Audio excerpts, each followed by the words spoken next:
नमस्कार दोस्तों, इकोनॉमिक्स में आप सभी का स्वागत है। तो बच्चों, जैसे ही सीबीएसई की न्यूज आई बोर्ड एग्जाम्स कैंसिल होने की, मीम्स पे मीम्स बनने लगे। कई मीम्स बहुत फनी थे, मैंने भी देखे, बहुत अच्छा भी लगा।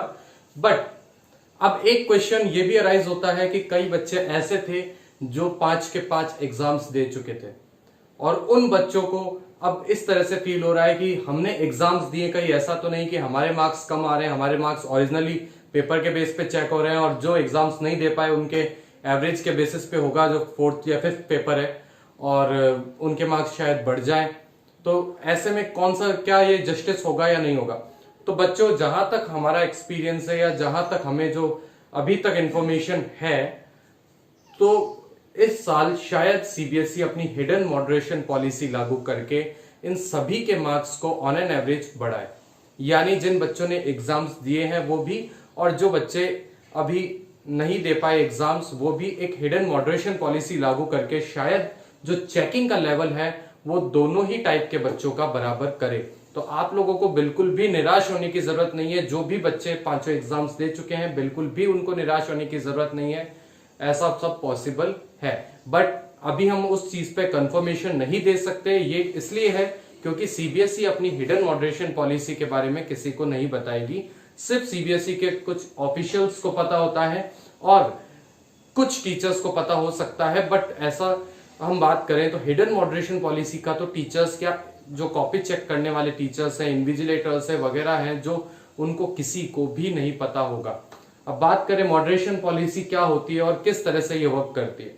तो मॉडरेशन पॉलिसी में देखो बच्चों, एक मॉडरेशन पॉलिसी हो सकती है जो टीचर्स के, जो कॉपी चेक करने वाले हैं, उनके हैंड में दी जा सकती है। वो क्या करते हैं कि भाई किसी बच्चे को, फॉर एग्जाम्पल अभी हमारा जो सब्जेक्ट आता है 80 नंबर का, 27 सपोज 27 28 अगर पास होने के लिए चाहिए, तो 20 तक आए तो हो सकता है थोड़े बहुत लीनियंट चेकिंग करके थोड़ा बहुत बढ़ा के उसको पास कर दे, ये पॉसिबल है। लेकिन किसी बच्चे के और भी कम नंबर आ रहे हैं और उसको बढ़ाकर पास करना पॉसिबल नहीं है, तो हिडन मॉडरेशन पॉलिसी में क्या होता है कि सीबीएसई खुद अपनी तरफ से अपने सॉफ्टवेयर से एक एवरेज, एक जो एल्गोरिथम सेट करती है कि भाई इस तरह से मार्क्स बढ़ाने, इतने से इतने आए तो इतने % मार्क्स बढ़ाने, और इस तरह से रिजल्ट इंप्रूव हो सकते हैं। तो बच्चों, ये तो थी बात मॉडरेशन पॉलिसी की। अब हम ये भी एक्सपेक्ट करके चल रहे हैं कि जो 15 जुलाई से पहले हमारा रिजल्ट डिक्लेयर होना है, मुझे ऐसा लग रहा है कि जो रिजल्ट डिक्लेयर होना है वो 15 जुलाई से पहले पहले ही हो सकता है, और शायद 7, 8, 10 के आसपास आपका जो रिजल्ट है वो आ भी जाए। तो ये तो बात है अभी जो जिन बच्चों ने सीबीएसई के एग्जाम्स, बोर्ड एग्जाम्स दिए हैं। लेकिन अब हम बात करते हैं कि जो आने वाली बोर्ड क्लास है, यानी जो अब बच्चे 12th के अंदर हैं, उनका किस तरह से पढ़ाई का पैटर्न होगा, उनके एग्जाम्स किस तरह से होंगे। क्योंकि जो कोविड-19 की सिचुएशन है हमारी कंट्री में, ये काफी सीरियस हो चुकी है।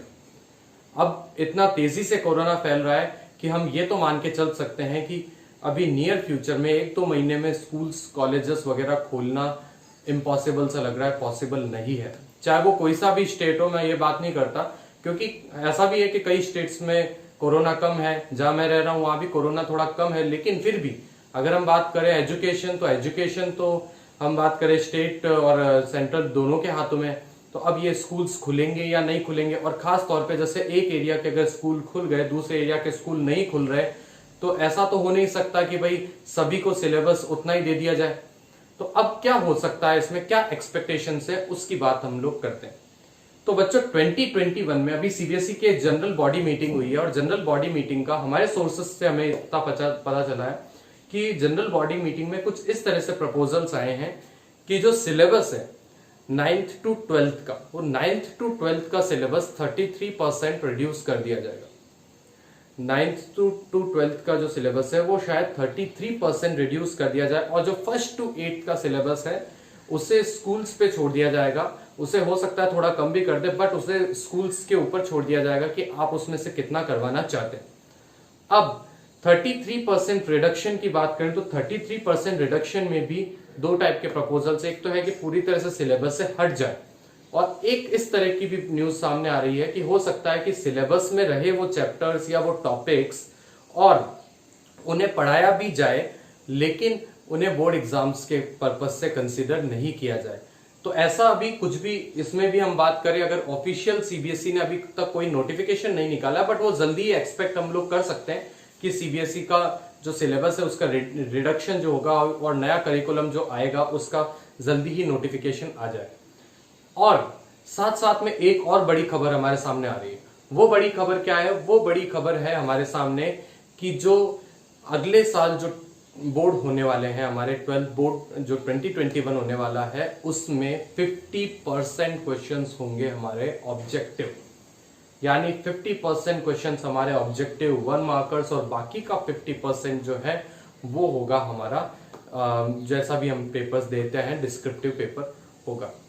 अब ये जो प्रपोजल है ये भी अभी प्रपोज्ड ही है, क्योंकि जनरल बॉडी मीटिंग का भी अगर जो डिसीजन है वो सीबीएसई ने अभी तक कोई नोटिफिकेशन भी दिया नहीं है। लेकिन अगर ये इस तरह से लागू होता है तो इसमें क्या फायदा है, क्या नुकसान है, इस पे हम थोड़ा एनालिसिस करते हैं।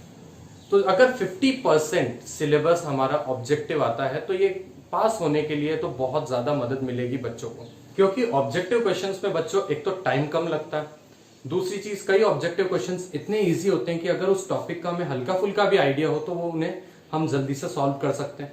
और तीसरी चीज ऑब्जेक्टिव क्वेश्चंस में तुक्का भी लगाया जा सकता है।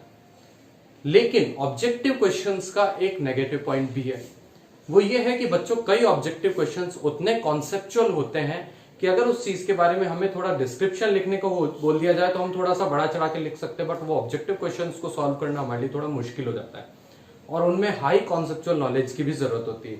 तो अगर आपको ऑब्जेक्टिव क्वेश्चंस का पेपर आता है तो आप लोगों को मैं कहता हूं अभी से आपको प्रिपेयर होना चाहिए। और उसके लिए आपको क्या करना है, उसके लिए आपको जो भी आप पढ़े उसे एकदम थॉरो, एकदम डीपली उसे पढ़े। उसे अगर आप डीपली पढ़ेंगे कोई भी कॉन्सेप्ट को, तो क्वेश्चन को कितना भी घुमा कर दे दिया जाए आप उस क्वेश्चन को करने के लायक हो जाएंगे।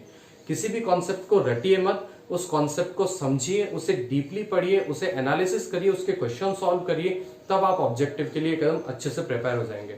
तो बच्चों ये थी अभी तक की अपडेट जो हमें अभी तक इन्फॉर्मेशन मिली है, और जैसा भी ऑफिशियल आता है सीबीएसई का नोटिफिकेशन मैं आपको उसके बारे में भी एक नया वीडियो बनाकर बता दूंगा। तो बच्चों आज की वीडियो में बस इतना ही। एंड में बस यही कहना चाहूंगा मैं कि जो भी आगे होगा we just hope for the positive. तो आपको वीडियो कैसा लगा? अगर अच्छा लगा हो तो लाइक कीजिए, चैनल को सब्सक्राइब कीजिए और बेल आइकन को भी प्रेस कर दीजिए। Thank you.